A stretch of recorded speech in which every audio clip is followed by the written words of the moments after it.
छात्रों मित्रों विद्यार्थियों, लिखा हुआ अपने बाप का नो रट्टाफिकेशन और इतना क्लैरिफाइड आपको बता रहे हैं कि आपको कहीं रटने की ज़रूरत ही नहीं है। अब हम लेके आ रहे हैं आपके सामने पहला बायो माइक्रोमॉलिक्यूल अमीनो एसिड। याद रखिए, अमीनो एसिड मोनोमर हैं और बिना मोनोमर के प्रोटीन नहीं बन सकते। तो मोनोमर अमीनो एसिड हो गया और पॉलीमर आपका क्या, प्रोटीन हो गया। ठीक है, तो अमीनो एसिड के पॉलीमराइजेशन से प्रोटीन बनते हैं और ये अमीनो एसिड जो हैं ये आपके अल्फ़ा एल अमीनो एसिड होते हैं। अल्फ़ा कार्बन वो होता है जिसके ऊपर 4 अलग अलग तरह के ग्रुप जुड़े हुए होते हैं। ठीक है, यानी कार्बोक्सिलिक ग्रुप भी है, हाइड्रोजन एटम भी है और आर ग्रुप भी है और उसके साथ साथ अमीनो ग्रुप भी है। That all amino acid contain amino group as well as carboxylic group. ठीक है, ये 2 होते ही होते हैं और उसमें सबसे ज़्यादा वेरिएबल जो होता है वो आपका आर ग्रुप होता है। ठीक है, ये आपको ध्यान में रखना है। आपकी एनसीईआरटी किताब में मिनट का में एक एक लाइन ऐसे गूंद के रखी हुई है कि कहाँ से क्या सवाल कर दे आप कल्पना नहीं कर सकते हैं, लेकिन हमने कोई भी वर्ड, कोई भी लाइन छोड़ी नहीं है और आपको अधिक से अधिक जानकारी जो है दे रहे हैं। ये सब केमिस्ट्री की कृपा है जिसके कारण हम आपके सामने बोल रहे हैं, नहीं तो बायोलॉजी में इतनी केमिस्ट्री के बिना अच्छी तरह से नहीं पढ़ाई जा सकती। ठीक है, आइए ले चलते हैं अमीनो एसिड। रिमेंबर मोनोमर हैं। ठीक है, और ये 20 तरह के होते हैं, लेकिन एक और खोजा गया 21st साइक्लोसिस्टीन, तो वो भी आपका 21वां आपका अमीनो एसिड हिंदी एनसीईआरटी में दिया है, इंग्लिश की एनसीईआरटी में नहीं है। ठीक है, आइए चलते हैं, बात करते हैं अमीनो एसिड। देखिए, ऑर्गेनिक कंपाउंड, तय बात है, containing amino group as well as acidic carboxylic group. यानी अमीनो एसिड में 2 बहुत इंपॉर्टेंट ग्रुप है, अमीनो ग्रुप और कार्बोक्सिलिक ग्रुप। ठीक है, substituent at the same carbon, उसी कार्बन एटम पर हाइड्रोजन हट करके substituted by carboxyl group, substituted by amino group. ठीक है, at the same carbon. Okay, जिसे कहते हैं अल्फा कार्बन। अल्फा कार्बन की सबसे बड़ी खास बात होती है कि जब कभी किसी कार्बन पर 4 अलग अलग तरह के ग्रुप होते हैं तो इस तरह के आपको ग्रुप को कहते हैं alpha carbon atom. Optical activity जो अमीनो एसिड की है वो आपके अल्फा कार्बन के कारण है। ग्लाइसिन में अल्फा कार्बन नहीं है क्योंकि उसमें 2 हाइड्रोजन एटम हो जाते हैं, इसलिए वो ऑप्टिकली इनएक्टिव है। ओके, ये आपकी जानकारी के लिए हम आपको बता रहे हैं। पहला पॉइंट आपका क्लियर है, organic compound containing amino group and an acidic group on the same substitute at carbon alpha carbon. और ये भी बता दें अल्फा कार्बन क्या होता है। देखिए, only L amino acids are levorotatory amino acid जो है वो यूज़ होते हैं प्रोटीन में। अमीनो एसिड जो होते हैं दे आर सब्स्टिट्यूटेड मैथेन। आपको पता है मैथेन की जो है, ये देखिए ये 4 हाइड्रोजन एटम इसमें आपके लगे हुए हैं, covalently bonded, and all hydrogen atom देखिए 4 substituent group are covalently linked to alpha carbon. Alpha carbon that carbon जिसके चारों ओर अलग अलग फंक्शनल ग्रुप हो। अब यहाँ पर आप देखिए, आपके सामने अल्फा कार्बन आपका देखिए। ठीक है, राइट साइड में हमेशा कार्बोक्सिलिक ग्रुप लिखा जाता है, ये आप याद रखिएगा। अमीनो ग्रुप जब लेफ्ट साइड में रखा जाता है और हाइड्रोजन एटम आपका देखिए ऊपर है और आर ग्रुप ये है। तो आप यहाँ देख रहे हैं साफ साफ, ये अमीनो ग्रुप और ये आपका कार्बोक्सिलिक ग्रुप राइट साइड, ये लेफ्ट साइड हाइड्रोजन एटम, ये आपका एक ग्रुप है। ठीक, कार्बोक्सिलिक ग्रुप आपका दूसरा ग्रुप है और तीसरा ग्रुप आपका अमीनो ग्रुप है और चौथा ग्रुप जो है वो आपका आर है, वेरिएबल ग्रुप है। ध्यान दीजिए, अगर कोई पूछता है somebody asks you which is the most variable part of an amino acid, का सबसे ज़्यादा भिन्न भिन्न प्रकार का कौन सा ग्रुप है, वो है आपका आर ग्रुप। ठीक है, ये बात याद रखिएगा। यहाँ पर पॉइंट आपका क्लियर है, what is alpha carbon atom और अमीनो एसिड जो हैं ये आपके मैथेन के सब्स्टिट्यूट ग्रुप होते हैं। इतने पॉइंट आपको पता है। अभी थोड़ी देर पहले मैंने आपको अल्फा कार्बन जिसके साथ 4 फंक्शनल ग्रुप जुड़े हुए हैं, H atom, carboxylic group, R group, amino group. R is variable group है पूरे अमीनो एसिड का, उस पर आपको टिक करना है।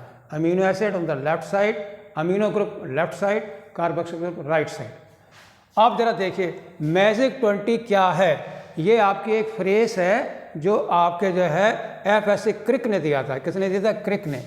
तो उन्होंने ये मैजिक 20 कहा था। Magic 20 are those amino acid which are coded by genetic code. Genetic code ही डिटरमाइन करता है sequence of amino acid in a polypeptide chain. तो किसी भी पॉलीपेप्टाइड चेन के निर्माण में DNA के द्वारा जो जेनेटिक कोड को अमीनो एसिड को बताया जाता है, सिग्नल दिए जाते हैं, उसे हम मैजिक 20 कहते हैं। ठीक है। 21st अमीनो एसिड भी खोजा गया है जो कि NCERT की हिंदी की किताब में दिया है, इंग्लिश में नहीं दिया है, और वो है आपका सेलिनोसिस्टीन दिया है, और 3 लेटर एब्रीविएशन इसका जो है SEC है, याद रखिएगा। ठीक है। Based on the nature of R group, याद रखिए NCERT एक एक लाइन जो है मैंने खोद के निकाला है। अगर केमिस्ट्री अच्छी नहीं है तो हर लाइन पर धोखा होता है। आप देखिए, the most variable part of an amino acid वो आपका आर ग्रुप है। Based on the nature of the R group, ये आर ग्रुप जो है वो आपका न्यूट्रल भी हो सकता है, एसिडिक भी हो सकता है, बेसिक भी हो सकता है, एमाइड भी हो सकता है, हाइड्रोक्सी भी हो सकता है, एलिफेटिक भी हो सकता है, ब्रांच चेन भी हो सकता है। इतने सारे ग्रुप हैं और हमने कोशिश की है हर लाइन से लेकर के आपके सामने चार्ट के रूप में बता दिया है। आइए एंजॉय करिए आर ग्रुप। अगर आपसे पूछा जाए कि एमाइड अमीनो एसिड कौन है, याद रखिए साइड चेन। आर ग्रुप याद रखिए साइड चेन है। ये देखिए अल्फा कार्बन एटम पर साइड चेन को आर ग्रुप कहते हैं। अगर आर ग्रुप के ऊपर साथ एमाइड ग्रुप लगा हुआ है तो उसको कहते हैं एमाइड अमीनो एसिड। और इसके 2 एग्जाम्पल हैं, एस्पेरेजिन और ग्लूटामीन। ये 2 एग्जाम्पल आपको याद रखने किसके? एमाइड ग्रुप के। आइए दूसरा, केवल एक ही अमीनो एसिड है जिसके पास आर ग्रुप की जगह H लगा हुआ है, और वो है आपका ग्लाइसिन। ये भी याद रखिएगा, glycine is the simplest amino acid, right है, एंड नॉट ऑप्टिकली एक्टिव। क्यों? इसमें अल्फा कार्बन एटम नहीं है। ओके, तो आपका ये भी गया, आपका ये भी गया। अब आता है मैथिल ग्रुप। जब किसी भी अमीनो एसिड के आर चेन पर आपका मैथिल ग्रुप लगा हुआ है केवल, तो वो एलिनिन है। और ये भी याद रखिएगा, alanine is the parent amino acid. इसी के डेरिवेटिव से बाकी सारे अमीनो एसिड बनते हैं। सिंपलेस्ट अमीनो एसिड आपका ये गया, पेरेंट अमीनो एसिड आपका क्या, क्योंकि इसमें मैथिल ग्रुप है। और अगला देखें न्यूट्रल। न्यूट्रल का मतलब होता है पीएच वैल्यू जो है उसकी जो है आपके न्यूट्रल होती है, ना एसिडिक होगा ना बेसिक होगा, बराबर। तो न्यूट्रल का एग्जांपल आपके एनसीईआरटी में छिपा हुआ है, वो है आपका वैलिन। क्वेश्चन एनसीईआरटी से एमसीक्यू उठाएगा, which the following is neutral amino acid. याद रखिएगा वैलिन पे आपको टिक करना है, ये आपका क्वेश्चन जा रहा है। आइए अगला कैटेगरी, हाइड्रोक्सी अमीनो एसिड का एग्जाम्पल जरा गौर से सुनिए। अगर आर ग्रुप के साथ OH ग्रुप लगा हुआ है, सच टाइप ऑफ ऐसे अमीनो एसिड को हम हाइड्रोक्सी अमीनो एसिड कहते हैं। हाइड्रोक्सी अमीनो एसिड के आपके सामने 3 एग्जाम्पल हैं, वो आप याद रखेंगे, सेरिन और थ्रियोनिन और आपका टायरोसिन। टायरोसिन जो है एरोमेटिक हाइड्रोक्सी अमीनो एसिड है, और जबकि ये 2 जो हैं ये आपके एलिफेटिक हाइड्रोक्सी अमीनो एसिड्स हैं। ठीक है, तो आपका ये सवाल भी जा रहा है, कभी भी पूछे which of the following hydroxy, तो आप सेरिन पे, थ्रियोनिन पे, टायरोसिन पे लाएंगे। टायरोसिन एरोमेटिक हाइड्रोक्सी है। एक्स्ट्रा कार्बोक्सिल ग्रुप अगर है किसी अमीनो एसिड में, आर ग्रुप में, तो वो आपका एसिडिक हो जाएगा।